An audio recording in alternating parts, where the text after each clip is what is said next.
Last லூயினார்.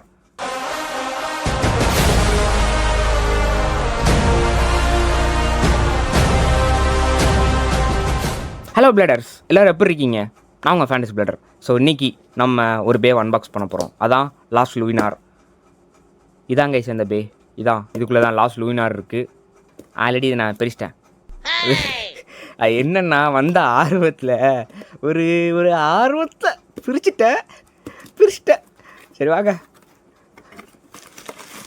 அதாவது உண்மையை சொல்ல போனால் பிரிக்கும் போது வீடியோ எடுத்த அப்புறமாட்டி வாய்ஸ் ஓவர் கொடுத்துக்கலான்னு சொல்லிட்டு வீடியோ எடுத்தேன்.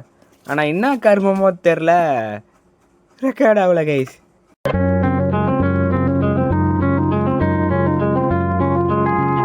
இதுக்குள்ளே தான் இருக்குது பே. இப்படி தான் இருந்துச்சு வரும்போது, அது வேறு விஷயம். ஸோ இதான் லாஸ்ட் லூயினாரோட பார்ட்ஸ். ஏதோ மண்ணிலேருந்து தோண்டி புதை பொருள் எடுக்கிற மாதிரி எடுக்க வேண்டியதாக இருக்குது, வேறு ஒன்றுமே இல்லை. ஸோ இதான் லேயர், லாஸ்ட் லேயர், இதோட லாஸ்ட் லூயினாரோட லேயர். அண்ட் இதான் 9 டிஸ்க்கு. அதில் என்னென்னு போட்டிருக்காங்க, 9ன்னு போடாமல் ஏன் என்னென்னு போட்டிருக்காங்கன்னு தெரில.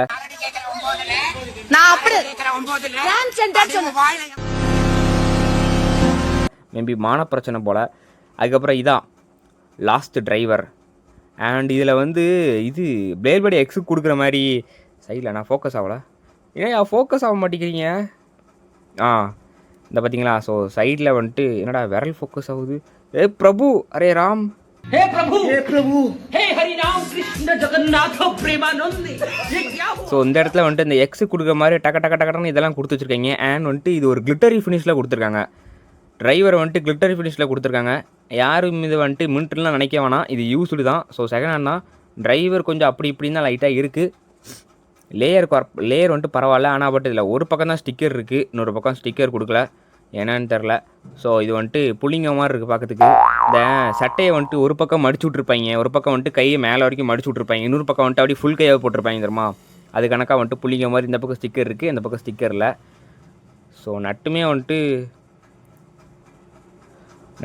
வந்துட்டு ஓரளவுக்கு தான் கைஸ்.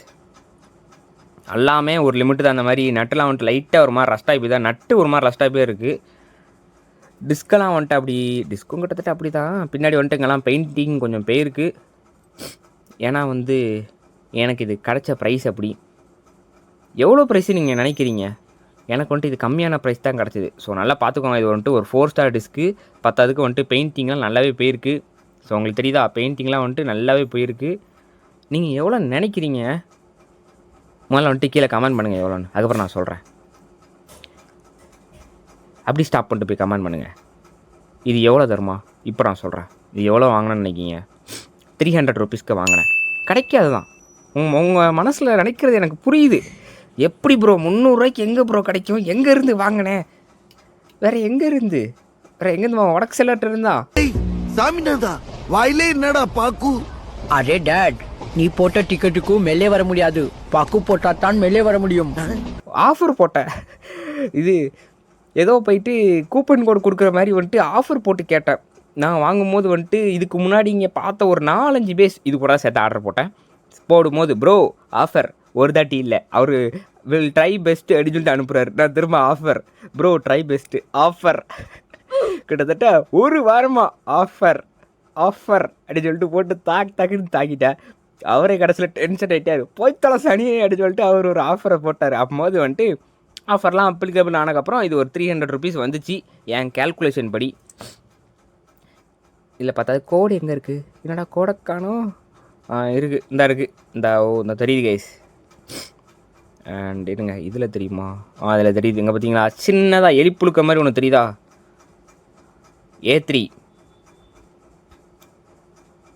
A3 அப்படின்ற கோடு எனக்கு தெரியுது. பட் ஃபோக்கஸ் ஆகும் மேன். நோ டென்ஷன் ஆகாதானா? அந்த இருக்குது ஃபோக்கஸு. A3 guys. ஸோ தெரியுதா அந்த இடத்துல சின்னதாக எலிக்குஞ்சி மாதிரி சின்னதாக A3 தெரியுதா? அண்ட் எனக்கு ஃபஸ்ட் ஜெனில் பிடிச்ச ஒரு விஷயம் என்னென்னா, இந்த இடத்துல கண்ணாடி கொடுத்துருப்பாங்க. தடவமோ சூப்பராக கிஜிக் அப்படின்னு சொல்லிட்டு இந்த இடத்த தடவமோ சூப்பராக இருக்கும். அண்ட் இங்கேயுமே ரெண்டுமே ஸ்டிக்கர் தாங்க இருக்குது ரெண்டுமே. எனக்கு இந்த கண்ணாடி தான் கைஸ் ரொம்ப பிடிக்கும். டிரைவரில் வந்துட்டு ஒன்றும் ஸ்டிக்கர்லாம் ஒன்றும் கொடுக்கல. ஸோ ப்ளைனாக தான் இருக்குது டிரைவரு. ஸோ இதை செட் பண்ணிடுவோம்.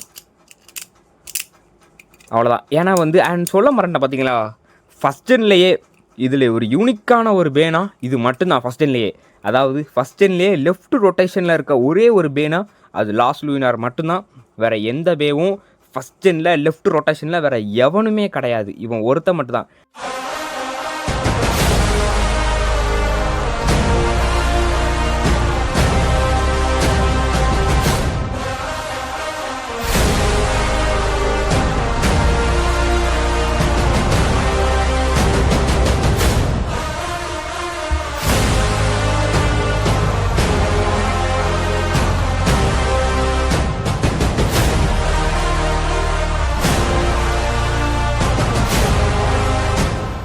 நீங்கள் எவல்யூஷன் போனீங்கன்னா ஸ்ப்ரைசன் வருவான்.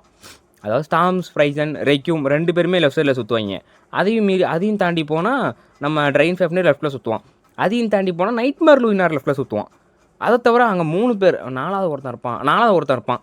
அவன் வந்துட்டு அவன் பேர் மறந்துட்ட, ஆர்க் பிகாமத்தா ஆர்க் பால்காஷும் வந்து லெஃப்ட்டில் தான். அவங்க ஒரு 5 பேரோ 4 பேரோ தான் வந்துட்டு லெஃப்ட்டில் சுற்றுவாங்க. ஆனால் இங்கே ஃபஸ்ட் டென்னில் இவன் ஒருத்த மட்டும் தான் லெஃப்ட் ஸ்பின்னிங் பே, மற்ற எல்லாருமே ரைட்டு தான். அது என்ன கதைன்னு எனக்கு புரியல. லூயினார் மட்டும் தான் லெஃப்ட்டில் சுற்றும். அண்ட் லைட்னிங் எல்ட்ராகோ வந்துட்டு ஸ்டார்டிங்கில் வந்து மெட்டலில் வந்துட்டு ஃபியூஷனில் வந்துட்டு லைட்னிங் எல்ட்ராகோ மட்டும் தான் லெஃப்ட் ரொட்டேஷன், மற்ற எதுவுமே லெஃப்ட் ரொட்டேஷன் கிடையாது. அது கணக்கா இங்கே வந்து நம்ம லூயினார் மட்டும் தான் லெஃப்ட் ரொட்டேஷன், மற்றபடி எவனுமே லெஃப்ட் ரொட்டேஷன் கிடையாது. அதுவும் பார்த்ததுக்கு லூயி ஷிரோசாக்கினாலே வந்துட்டு ஒரு எல்லாருமே வந்துட்டு டென்ஷன் ஆவான்லே. ஏன்னா லூயி ஷிரோசாக்கினாலே ஆட்டிடியூடுக்கு மறு உருவமே லூயி ஷிரோசாக்கி தான். எப்படி ரைவ்கா வந்து ஆட்டிடியூடோ அதை விட இவன் வந்துட்டு ரொம்ப ஆட்டிடியூட் காட்டுவான். வந்துட்டு ஸ்ப்ரைசன் நம்ம ஷூட்டை போய்ட்டு நீ வந்துட்டு தோக்கிறதுக்காகவே பிறந்திருக்க சாரே, நீ வந்துட்டு தோக்கிறதுக்காகவே பிறந்திருக்கடா அப்படின்மா. அது மற்ற அதுக்கு வாழ்த்துட்ட போய்ட்டு நீ ஒன்றுத்துக்குமே ஆக மாட்டாடா, உன் பிளேடை பற்றி உனக்கே தெரில, நீ ஒரு வேஸ்ட்டு ஃபெல்லோடா அப்படின்ற மாதிரி சொல்லுவான். இந்த மாதிரி ஒரு வெறி பிடிச்ச பிளேடர் தான் இந்த லூயி ஷிரோசாக்கி. பார்த்தா அதுக்கு இங்கே ட்ராகன் வர இருக்குது, 2 பக்கமும் ட்ராகன் வர இருக்குது. அண்ட் இன்னொன்று விஷயம் கைஸ், டிஸ்கை தவிர்த்து ஃபஸ்ட் டென்லேயே மெட்டல் மேலே கொடுத்துருக்காங்கன்னா இவன் ஒருத்தனுக்கு மட்டும்தான். ஜீனா எக்ஸ்கேலிஸ்க்கு கொடுத்துருக்காங்க, ஆனால் அது பார்க்க வந்துட்டு பிளாஸ்டிக் மாதிரி தெரியுது. ஆனால் இதில் தான் வந்துட்டு இந்த பெயிண்ட் எதுவுமே அடிக்காமல் மெட்டல் மாதிரி, ஒரிஜினல் மெட்டல் மாதிரி கொடுத்துருக்காங்க. எவல்யூஷனில் கூட மேலே எந்த பேக்கும் பெருசாக மெட்டல் கொடுத்துருக்க மாட்டாங்க, சேஜ் எக்ஸ்கேலிஸை தவிர்த்து. அதை தவிர்த்து லாஸ் லூயினாருக்கும் நைட்மேருக்கும் கொடுத்துருப்பாங்க மெட்டலில். அதுவும் டர்போ அளவுக்கு மெட்டல் ஒன்று கொடுத்துருக்கீங்க, அதுவும் லேயரில் அப்படின்னா அது இவன் தான். டர்போவே கிடையாது, இருந்தாலும் வந்துட்டு இவனுக்கு மெட்டல் எவ்வளோ கொடுத்துருக்கீங்க பார்த்தேன்ல. இதுக்காக வேண்டியே வந்துட்டு இந்த பே ஒர்த்துன்னு தான் சொல்லணும் கண்டிப்பாக. நான் வாங்கின ப்ரைஸ் அமௌண்ட்டுக்கு ஒர்த்து, ஆனால் நீங்கள் வாங்கும்போது முடிஞ்ச அளவுக்கு மின்ட்டாக வாங்க பாருங்கள். ஸோ ஓகே, ஸ்டேடியமை போட்டு பேட்டில் ஆரம்பிச்சிருவோம்.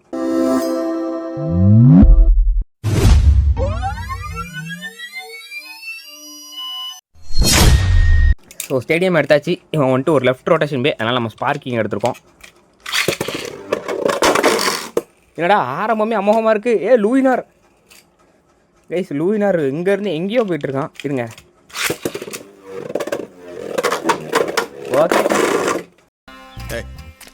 என்ன அண்ணே, இவன் வேண்டாம்னு எதுக்கு? இவன் நம்ம வீட்டுக்கு வேண்டவே வேண்டாம். இவனை உள்ள நுழைய விட்ட நம்ம பல பேரை இழக்க வேண்டியிருக்கு, ஜாக்கிரதை. ஏன்டா லூயினார் கைஸ், லூயினாரோட பவர் வந்துட்டு அல்டிமேட்டாக இருக்குது. பார்த்தீங்களா, லூயினாரை கண்ட்ரோலே பண்ண முடியல. ஃபஸ்ட் அண்ட் பேஸ்க்கு எந்த அளவுக்கு விக்ட்ரி வேல்ட்ராக்கு விட்டா வெளியே போகணும், அதே மாதிரி இவனுமே வந்துட்டு விட்டா வெளியே தான் போகிறான். உள்ளே இருக்கிறதே அதிசயமாக இருக்குது. ஆனால் எனக்கு தெரிஞ்சு இவன் லாஸ்ட் ஸ்பைரல் டிரைவரை பார்க்கும்போது எனக்கு வந்து பிளடி லூயினார் நம்ம வச்சுருந்தோம் பார்த்தீங்களா ஃபேக்கில், பிளடி லூயினாருக்கும் இதே டிரைவர் தான் இருந்துச்சு. என்ன டிரைவர் வந்துட்டு ஒரு பக்கம் நட்டு போயிட்டு, இது டக்கார்டோமியெல்லாம் நட்டெல்லாம் போகாது, கவலையே கிடையாது.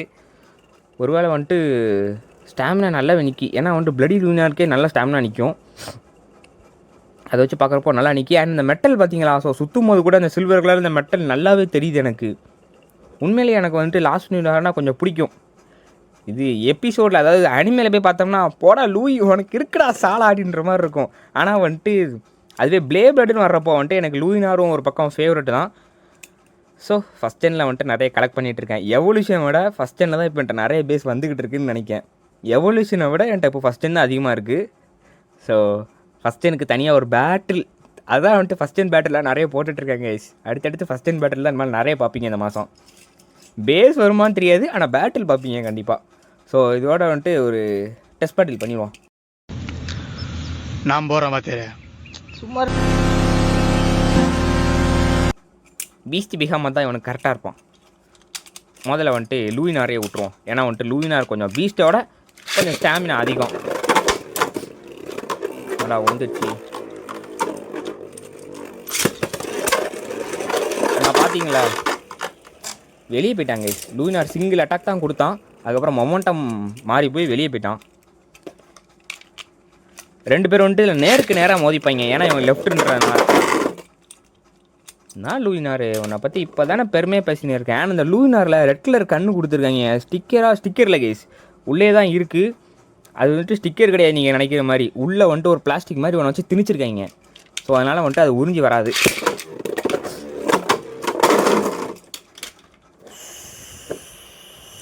இப்போவே கண்ணை கட்டுவே எடி சொல்லி அடி. கைஸ் பார்த்தீங்கல்ல, விட்ட சோறுக்கு அடி நொறுக்கிட்டு பீஸ்ட் பிகாமத்தை அடித்து டிரைவர் என் காலில் கிடக்கு. லேயரும் டிரைவரும் உள்ளே இருக்குது. அதுவும் சிங்கிள் கிளிக்கு தான். இருங்க ஒன்ஸ் மோர் எடி சொல்லி என்னடா டிஸ்க்கு மட்டும் சுற்றுது. கைஸ் டிரைவர் தான் சுற்றணும், ஆனால் டிஸ்க்கு சுற்றுதுங்க. உண்மையிலேயே வந்துட்டு லூயினாரை வந்துட்டு செம்மையாக பண்ணியிருக்கீங்க. அண்ட் இதோட கீழே இருந்து பார்க்குற அந்த ஒரு மோஷன்லாம் சூப்பராக இருக்கும். இருங்க நான் வந்துட்டு கீழே காட்டுறேன். இது ரைட்டரா, இது வந்துட்டு ஃப்ரேம் மாதிரி செயல்படும். இப்போ வந்துட்டு இங்கே பாருங்கள், டவுனில் தெரியுதா உங்களுக்கு? இங்கேருந்து பார்க்குறப்போ ஃப்ரேம் மாதிரி இருக்கும். இவனை மட்டும் வச்சு மோதனா அவனை போட்டு பீஸ்ட் வீக்கை மட்டும் வச்சு மோதனா எப்படி? எக்ஸ்கேலிஸ் கூட ட்ரை பண்ணி பார்ப்போம். நான் யார் தெரியுமா? என் பவர் என்ன தெரியுமா? என் மீசில துடிக்க வைக்காத.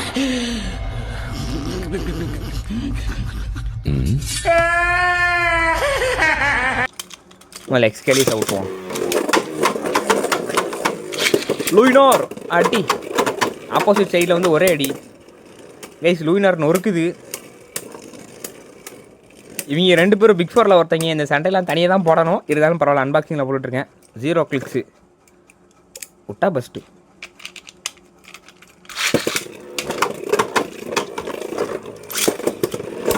அவ்வளோதான், ஒரு ஹிட்டு. திரும்ப மொமெண்டம் இவனுக்கும் தப்பாயிட்டு. லூயினார் கூட எவன் மோதுறானோ எல்லாத்துக்குமே மொமெண்டம் மாறிடுது கைஸ். லூயினார் கூட மோதனம் அடுத்த என்னடா லூயினார் கூட மோதனம் அடுத்த நிமிஷம் மொமெண்டம் மாறிடுது. அல்ட்ரா ஸ்பீடு கிடைக்கி ஏதோ ஸ்பின் ஸ்டீல் பண்ணுற மாதிரி அடி வாங்கினா பாருங்கள் எக்ஸ்கேலிஸு. ஏன்னா லூயினார் ரேஞ்சு லான்ச் மாதிரி சுற்றிட்டு இருக்கான். அதெல்லாம் லூயினாருக்கு ஸ்டாமினா அதிகம். ஈவன் என்ன தான் நான் முதல்ல விட்டாலும் லூயினார் தப்பிச்சிருவான். ஆனால் டூமுக்கிட்ட அவன் என்ன பண்ண போகிறான்னு தெரியல. ஏன்னா டூமுக்கு இவனோட ஸ்டாமினா அதிகம். சென்ட்ருக்கு வந்துட்டு ஃபஸ்ட்டு கிளிக் மட்டும் தான். சரி ஓகே, நம்ம வந்துட்டு அடுத்தடுத்து லூயினார் வச்சு தான் பேட்டில் பண்ண போகிறோம். என்னென்ன பேட்டில் பண்ணலான்றதை அப்படி கீழே அப்படி சும்மா அப்படி படப்படப்படன்னு லிஸ்ட்டாக போடுங்க பார்ப்போம் கண்டென்ட் எனக்கு. ஸோ என்னென்னு பார்த்துருவோம். அண்ட் இது ஒரு 4 ஸ்டார் டிஸ்க்கு. ஓகே, என்னென்ன லிஸ்ட்டு வருது நானும் பார்க்க தானே போகிறேன். ஸோ இந்த வீடியோ அவ்வளோதான். This is created by fantasy blader. Bye guys, by.